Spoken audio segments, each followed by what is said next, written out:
In the war of the future, the United States will not only be attacked with planes, bombs, and bullets, but also with an invisible lethal weapon, digital data that will come directly through our phone lines. When an enemy hacks into our computer systems, financial institutions will suddenly collapse. 911 emergency calls will go unanswered.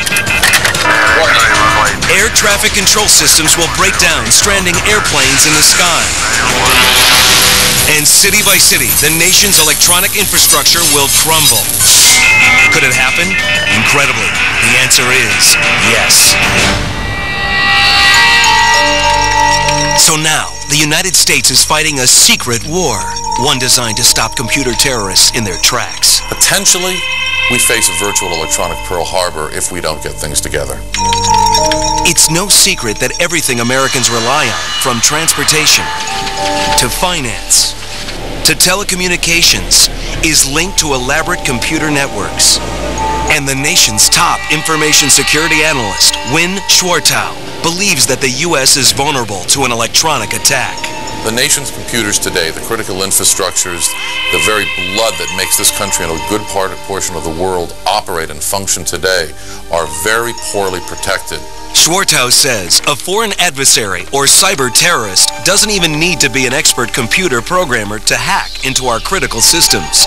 In some cases, it can be done with nothing more than the click of a mouse. So now, the U.S. military is launching a top-secret counterattack. Kelly Air Force Base, San Antonio, Texas. Good afternoon.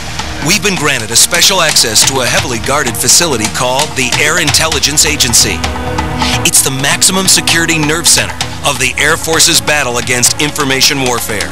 Although it's highly classified, Colonel James Massario agreed to take us inside their futuristic war room.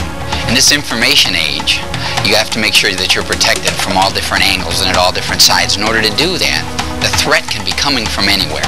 And because of that, we have to protect all of our computers throughout the Air Force. And we do that with different sensors.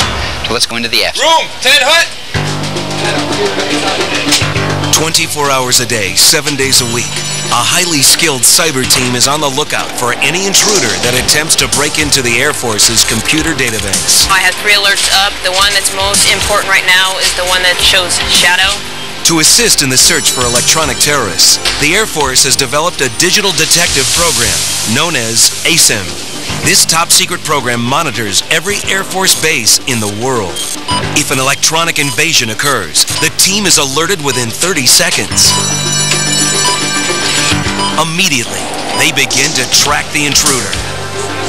Each day, there are between 800 and 1,000 alerts, but not all of them pose a threat. One of the problems that we have with this is identifying who's the bad guy at the other end of the wire. Somebody's at your front door, your electronic front door of your networks, and they're knocking away, trying to break in. Who is it? Is it a 15-year-old kid sitting in his parents' attic? Or is it some fanatic for some purpose, some terrorist group, some religious group, whoever it is, 10,000 miles away? You don't know.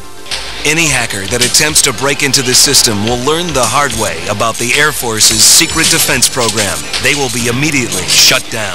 We're not playing games in any way, shape, or form. We have to defend ourselves. The Air Force does that. We do it with fighters. We do it with bombers. At the same time, now we got to do it with computers.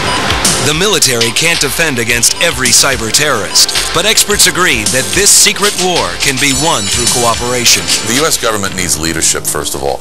We really need to get somebody up there who understands what this thing is all about, what the new national security paradigm is all about, and that the private sector and the government, we're all in this thing together, people. For now, Americans can only hope that the military's vigilant presence on the internet will serve as a deterrent to electronic invaders everywhere.